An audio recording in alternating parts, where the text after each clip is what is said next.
Dr. Hannah Kim's fingers moved across the holographic display, her face growing paler with each line of decoded text. The bridge of the New Dawn hummed with the quiet efficiency of humanity's first faster-than-light vessel, but the usual excitement of discovery had given way to something much darker. "Commander Park, you need to see this," Hannah called out, her voice barely steady.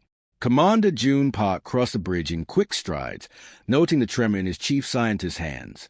In all their years working together, he had never seen Hannah look so shaken. "What have you found?" Hannah gestured at the swirling data streams before them. "This transmission, it's not random space noise like we thought. It's a communication network. A massive one." She paused, struggling to find the right words. "Commander, we're not alone. We never were." The words hung in the air like a physical weight. Around them, other bridge crew members had stopped their tasks, drawn by the gravity in Hannah's voice. "Go on," Park said quietly. "For 3,000 years, every radio signal we sent into space, every attempt to make contact, every message we broadcast hoping someone would hear us." Hannah's voice cracked slightly. "They heard us, all of them, and they chose to ignore us." Lieutenant Minho Choi looked up from his station, his young face confused. "Ignore us? Why would they do that?" Hannah brought up a new display, showing what looked like a vast network of connections spanning the galaxy. Thousands of nodes pulsed with activity, representing civilizations in constant communication with each other. Earth sat alone in empty space, unmarked and unacknowledged. According to this data, there's something called the Galactic Consortium. Over 4,000 different species, all working together, sharing knowledge and resources. She highlighted section after section of the network. They have rules, protocol for contact with new species. Commander Park studied the display with growing unease. "And we failed that test. Worse than that." Hannah pulled up another file, this one filled with detailed biological and psychological assessments. "We never even got to take it. Look at this." The assessment was brutal in its clinical precision. Species after species was listed with notes about their peaceful nature, their herbivorous evolution, or their genetic modifications that had removed aggressive tendencies before they achieved space travel. And then there was humanity's entry. "Retains full predatory psychology," Minho read aloud, his voice growing quieter with each word. "Unmodified aggressive tendencies. Demonstrates territorial behavior, competitive resource acquisition, and organized violence capabilities. Classification, non-viable for peaceful contact." The bridge fell silent except for the gentle hum of the ship systems. Commander Park felt a cold anger building in his chest. "They quarantined us. An entire galaxy decided we were too dangerous to even talk to," Hannah confirmed. "While we were alone, thinking we were the only intelligence in the universe, they were building a civilization that spans thousands of worlds. And they deliberately left us out." Ensign Yuki Nam, the youngest member of the crew, spoke up from the navigation station. "But we're not that violent.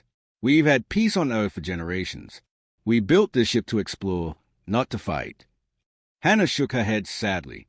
"It doesn't matter what we intended. Look at our history compared to theirs. Most of these species evolved from plant eaters or prey animals. The few that didn't underwent something called pacification therapy before they were allowed to join the consortium. They removed the parts of their nature that made them capable of violence." "All of it?" Park asked. "All of it. The ability to fight, to compete aggressively, to make hard choices that might hurt others. They see these traits as diseases that need to be cured before a species can be trusted with advanced technology." The implications hit the crew like a physical blow. Humanity had spent centuries dreaming of the day they would meet other intelligent life, imagining the knowledge that would be shared, the friendships that would be formed. Instead, they discovered that those other civilizations had been deliberately avoiding them, viewing humans as inherently dangerous. "So," came a voice from the sensor station, "I'm picking up something else." All eyes turned to Petty Officer Lisu, who was frowning at her displays. Long-range sensors are detecting energy signatures at the galaxy's edge. They don't match any of the consortium technologies in Dr. Kim's files. Park moved to her station. "Show me." The display shifted to show the outer rim of the galaxy, where something vast and mechanical was moving between star systems. The energy readings were unlike anything in the consortium database. "Whatever it is, it's big," Sir reported, "and it's moving toward consortium space." Hannah looked up from her analysis with growing alarm. "Commander, I'm reading the consortium's emergency channels. They are calling it the Devourer Swarm. According to these reports, it's been consuming entire worlds at the galaxy's edge." "Consuming them how?" "Completely. Stripping them of all resources, all life, leaving nothing behind but empty space." Hannah's fingers flew across her console. "And look at the consortium's response." The tactical display showed a pattern that made Park's blood run cold. System after system was being evacuated and abandoned as a mechanical swarm advanced. There was no military response, no attempt to fight back. They are just running, Minho said in disbelief. "They can't fight," Hannah realized. "They've removed that capability from themselves. An entire galaxy of species that have forgotten how to defend themselves, and now something is coming that needs to be fought." Commander Park stared at the advancing threat, then at the quarantined Earth in their rear displays. The irony was bitter and complete. Humanity had been rejected for being too violent, but now the peaceful galaxy that had shunned them faced an enemy that could only be stopped by the very traits they had tried to eliminate. "Set course for Earth," Park ordered. "We need to warn them, and we need to prepare." The emergency session in the Global Defense Council chambers had been going on for 12 hours straight. President Unili looked around the room at faces that showed exhaustion, fear, and something she had never seen before in her political career, complete uncertainty about humanity's path forward. The holographic display in the center of the room showed two images side by side. On the left was Earth, isolated and alone. On the right was a vast network of the Galactic Consortium, thousands of civilizations connected by trade, knowledge, and peaceful cooperation. The contrast was stark and painful.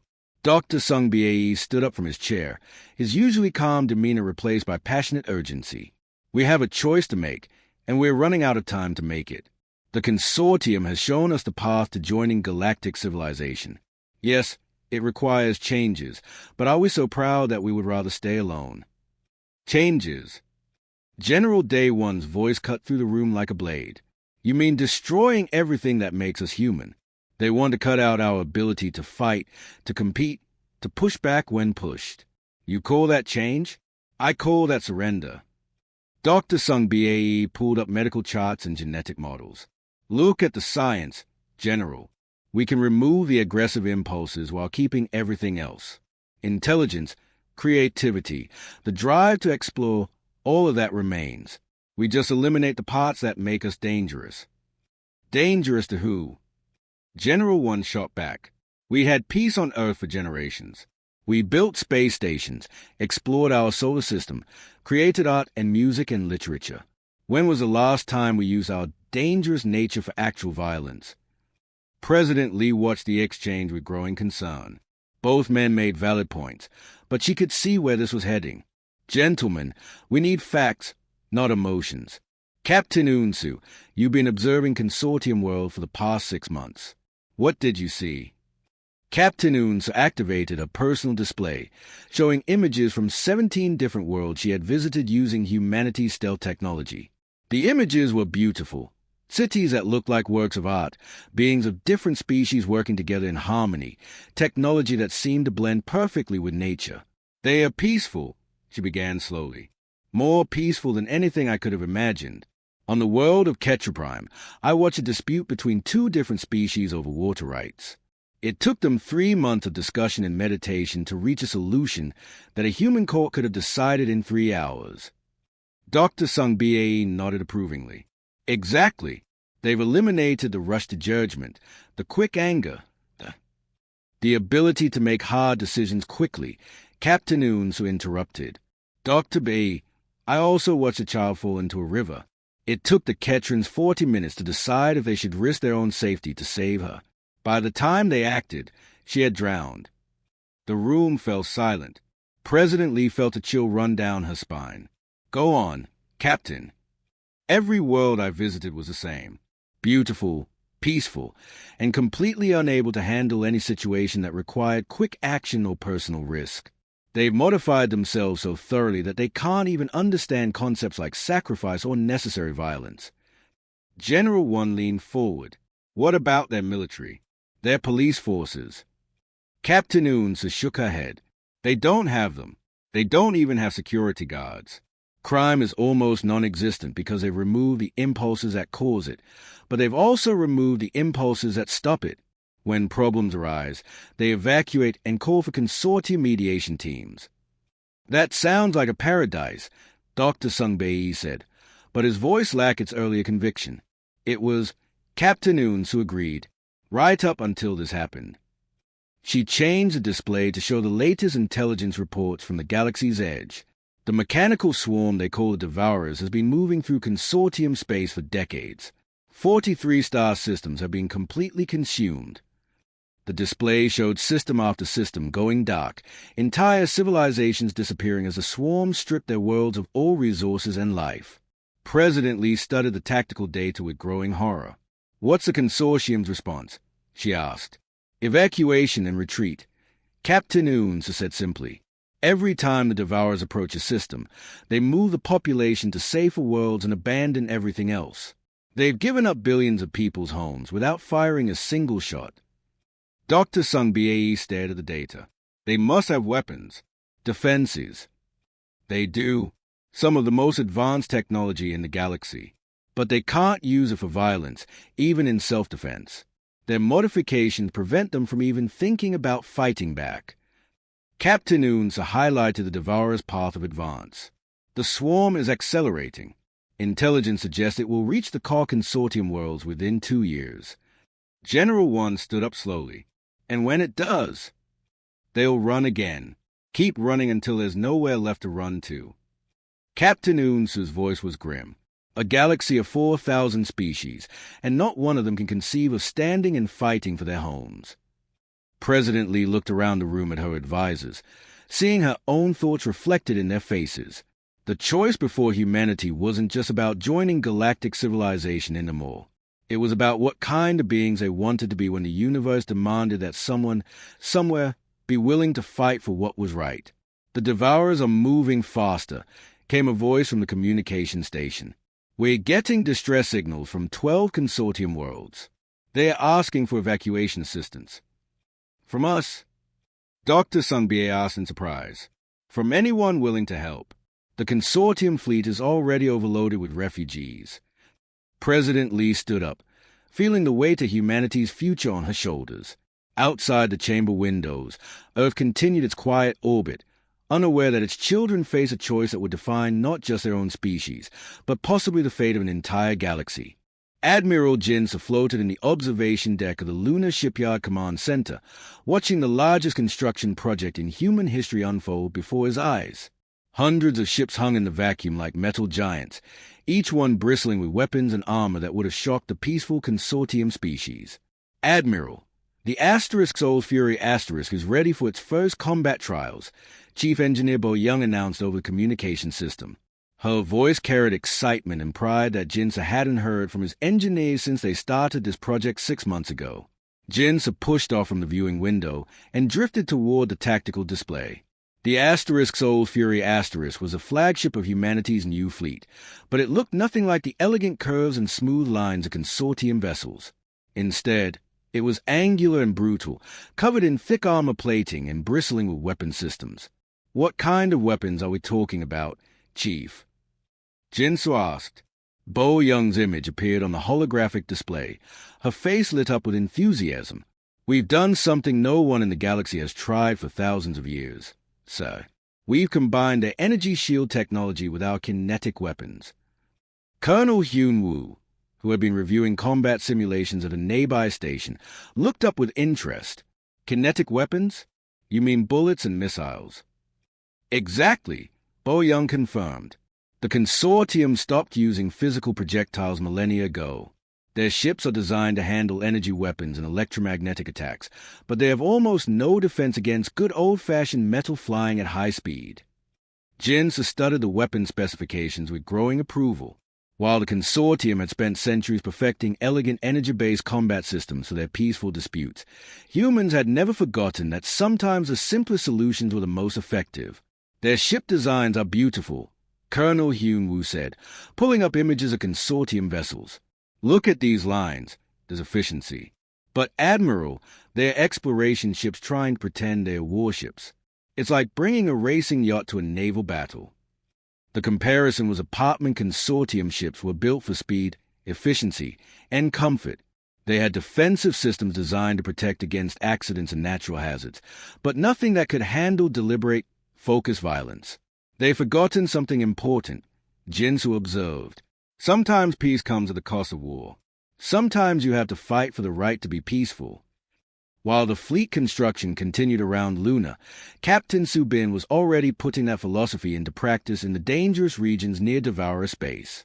Our ship, the Mercy 1 Asterisk, had been modified for speed and stealth rather than combat, but its mission was just as important as any warship. Control.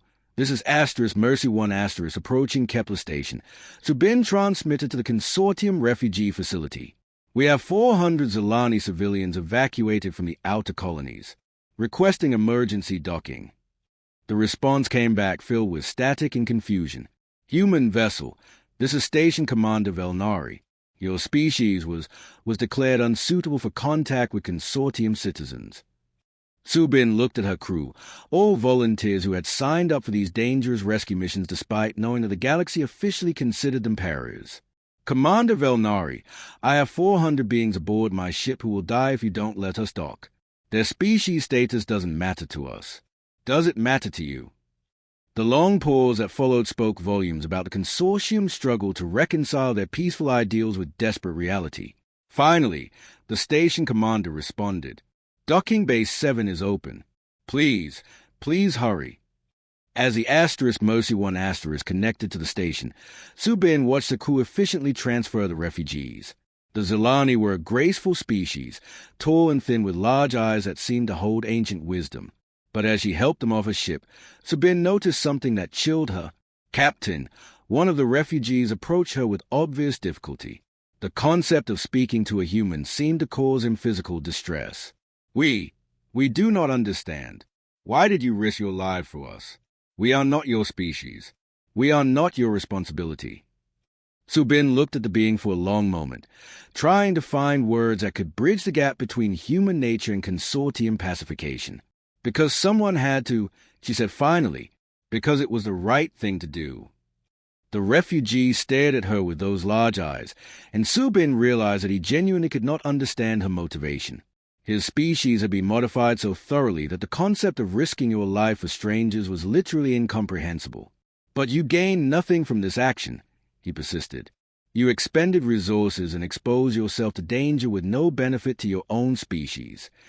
The benefit is that you're alive, Subin said simply.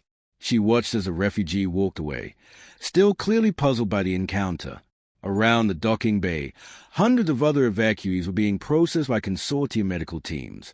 All of them were peaceful, gentle beings who had never known violence or aggression, and all of them were completely helpless against the mechanical horror that was consuming their worlds. Back at Luna, Admiral Jinsu received the latest intelligence reports from the advancing Devourer swarm. The mechanical entities were accelerating their assault, consuming entire star systems faster than the consortium could evacuate them. So, Colonel Hyun-woo reported grimly, at this rate, they'll reach the core consortium worlds within 18 months. Jinsu nodded, looking out at humanity's growing fleet. Ships designed for war, crewed by beings who still understood that sometimes violence was the only answer to greater violence. The galaxy had rejected them for these very traits, but now those traits might be the only thing that could save 4,000 species from extinction. How long before our fleet is ready for combat operations? He asked. 6 months for full deployment. Bo Young replied, but so, even with our advantages, we'll be outnumbered thousands to one. Jinsu smiled grimly. Chief, in human history, the best battles were always fought by people who were outnumbered. It tends to focus the mind wonderfully. The Grand Council chamber on Consortium Prime had never heard such noise before. For the first time in over 1,000 years, voices were raised not in gentle debate but in something approaching panic. Representatives from dozens of species filled the elegant curved seats, their various forms all displaying the same emotion, terror. High Arbiter Veltar of the Menethai stood at the central podium, his usually graceful amphibian movements jerky with stress. His webbed hand shook as he activated the holographic display showing the latest reports from the frontier. "The Rigel colonies are gone," he announced, his voice cracking. "Complete consumption. 4 to 7 billion beings evacuated, but their worlds are nothing but empty space now." The display showed system after system marked in red, consumed, lifeless, gone. "The Devourers are moving faster than our evacuation fleets can work." Murmurs of despair rippled through the chamber. Some representatives wept openly, their species having never learned to hide emotional pain. "How long do we have?" asked Councillor Marthek of the Selenites, her crystalline body dim with grief. 4 to 7 standard cycles until they reach the core worlds, Veltar replied. "Our mathematical models show that we cannot evacuate entire planetary populations in that time frame." The chamber fell into shocked silence. For centuries, the consortium had faced every crisis with the same solution: evacuation and peaceful withdrawal. But now they were running out of places to run to. That's when Junior Arbiter Kessler of the Vardani did something that would have been unthinkable just months earlier. She stood up from her seat in the back of the chamber, her crystalline form shimmering with what looked like shame.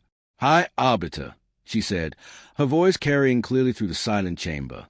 "There is one option we have not discussed." Veltar looked at her with surprise. Junior Arbiters rarely spoke during full council sessions. "Go ahead, Kessler." "The quarantine species," she said, each word coming out with obvious difficulty. "The humans." The chamber erupted. For the first time in centuries, consortium beings raised their voices in something resembling anger. Representatives jumped to their feet, their peaceful nature strained to the breaking point. "Impossible," Veltar declared, his voice louder than anyone had ever heard it. "They are unmodified predators. Their psychological profiles show retained aggressive instincts." "They have weapons designed for violence," shouted another representative. "They have not undergone pacification therapy," cried a third. Kessler waited for the noise to die down, then spoke again. "They also have something we do not. They have ships built for war. They have beings willing to fight. And according to our intelligence reports, they have been evacuating our civilians from frontier worlds for months." The chamber fell silent again, but this time the silence was different. Uncomfortable. Shameful. "They have been helping us," Kessler continued, "despite our rejection of them. Their vessels have saved millions of consortium citizens while we debated and evacuated and retreated." High Arbiter Veltar looked around the chamber, seeing the truth in the faces of his fellow representatives. Finally, he spoke in a whisper that somehow carried to every seat. "Send the message." 3,000 light-years away, aboard the flagship Soul Fury in orbit around Earth, Admiral Jins received the encrypted transmission with something between satisfaction and bitter irony. Fleet Captain Tai Hyung read the message aloud to the assembled bridge crew. "Emergency request for military assistance from Consortium Prime. They are asking for our help." He looked up at the Admiral. "The same beings who spent 3,000 years pretending we didn't exist are now begging us to save them." Lieutenant Minute looked up from her sensor station with urgency in her voice. "So, I'm detecting Devourer advanced scouts in the Proxima system. Long-range analysis suggests they are mapping routes to Earth. We have maybe a week before the main swarm arrives." Admiral Jins looked out through the bridge windows at humanity's assembled fleet. 300 ships hung in space around Earth, each one crewed by humans who had grown up knowing they were alone in an uncaring galaxy. They were outnumbered by 1,000 to 1, facing an enemy that had consumed entire civilizations. "Orders, sir," asked Captain Taehyung. Jinsu was quiet for a long moment, thinking about the choice before them. They could stay and defend Earth with everything they had. They could evacuate their own people and look for some distant world to call home. Or they could do what the consortium species could not do, fight for strangers who had never shown them kindness. "We go to the core worlds," he said finally, "not for the consortium government that rejected us." For the billions of innocent beings who never chose to have their ability to defend themselves taken away. The human fleet jumped to faster-than-light speed, leaving Earth protected only by orbital defense platforms and the determination of those who stayed behind. What followed will be remembered as the bloodiest campaign in galactic history. At Vega Station, Commander Young-Ho faced a Devourer harvester ship that was 10 times the size of his destroyer Incheon Star. When his weapons proved insufficient to stop it from consuming a refugee convoy, he made a choice that no pacified species could make. "All hands, brace for ramming speed," he announced calmly. "We're going to save those transports." The Incheon struck the Harvester's main processing array at nearly light speed. The explosion tore through both ships, but the refugee convoy escaped to safety. At the Centauri Gate, Captain Nam-June led a fighter squadron against a Devourer formation that outnumbered them 50-1. When conventional tactics failed, he coordinated something the enemy had never encountered in thousands of years of consuming peaceful civilizations. "All fighters, form up for synchronized impact," he ordered. "We're going to show them what happens when prey fights back." The coordinated suicide run collapsed the enemy formation and cleared the way for consortium evacuees to escape to safety. For the first time in millennia, the Devourers faced prey that fought back with calculated ferocity, beings willing to die to protect others. The mechanical swarm had consumed 1,000 peaceful worlds, but they had never faced warriors. The sky above Consortium Prime burned with the light of dying ships as the final battle reached its climax. The Devourer mothership hung in space like a mechanical moon, its surface covered in harvesting arrays that had consumed hundreds of worlds. Below it, the last remnants of humanity's fleet fought with desperate courage. Admiral Jinsa stood on the bridge of the Busan Rising Asterisk, his flagship scarred and battered from months of fighting. Of the 300 ships that had left Earth, fewer than 50 remained operational. The bridge around him sparkled with damaged systems, and the smell of smoke filled the air. "Damage report," he called out, his voice steady despite everything. "Hull breaches on decks 4 through 7. Reported Lieutenant Minute R, blood running down her face from a head wound. Main engines at 60%. We're losing atmosphere fast." Through the view screen, Jinsa could see the massive Devourer mothership beginning its descent toward Consortium Prime. Billions of beings on the planet below were counting on this small human fleet to do what their entire civilization could not: fight back against annihilation. "All ships, this is Admiral Jin." He broadcast on the fleet channel. "We've come this far together. Let's finish what we started." The responses came back from his captains, each voice carrying the weight of impossible odds. Captain A.E. Rin's transmission from the heavy cruiser Gwangju Stand cut through the static. "Admiral, I need to report critical damage to my ship. Our reactor core has been breached. We have maybe 10 minutes before it goes critical." Jinsa felt his heart sink. The Gwangju Stand was one of his most powerful remaining ships.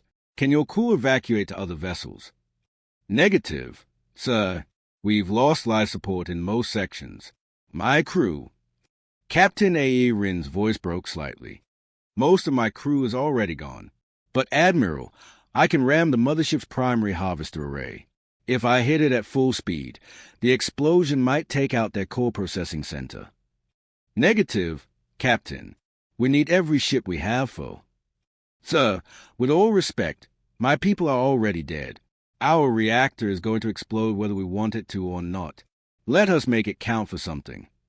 Jinsa closed his eyes for a moment, feeling the weight of command pressing down on him. This was the mathematics that pacified species could no longer calculate, the cold algebra of choosing who lives and who dies, the terrible arithmetic of sacrifice. Around the fleet, similar conversations were taking place. Captain Dong Minute on the destroyer Degu's Pride reported that his ship's weapons were destroyed but his engines still worked. Commander So Young on the frigate Ulsan's Hope announced that her crew had volunteered for a suicide run against the mothership's shield generators. These were calculations that the peaceful consortium species could not make. They had modified themselves so thoroughly that they could not even conceive of deliberately choosing death to save others. But humans still carry that terrible gift, the ability to weigh one life against many and make the hard choice. "Captain A.E. Rin," Jinsa said finally, his voice heavy with grief and pride, "make your run count."